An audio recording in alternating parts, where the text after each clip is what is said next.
Wach pok mar omenda pod medo nyuolo paro mopogore opogore ka Jokanyo mag riwruok mar Katiba Institute wacho ni nyaka time mana kaka chik ma pacho ka opuodho ma ok kaka josiasa mathurka dwaro.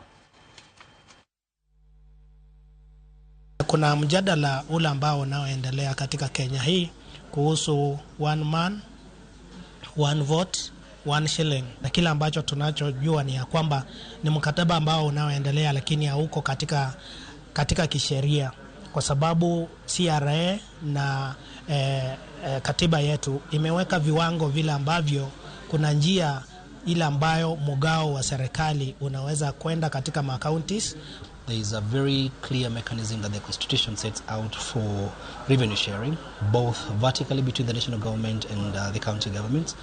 As much as we're talking about one man, one vote, one shilling, which focuses on population as a basis for revenue sharing, the Constitution allows the Senate, with the assistance of the Commission on Revenue Allocation, to come up with bases for ensuring equitable sharing of revenue. One of the obligations for government, including county government, is to even educate the public about their own right to access information and even how they need to access that information. Therefore, one of the challenges we encounter even as Katiba Institute is that when we come to engage with communities, we realize that information has not been provided effectively to the public.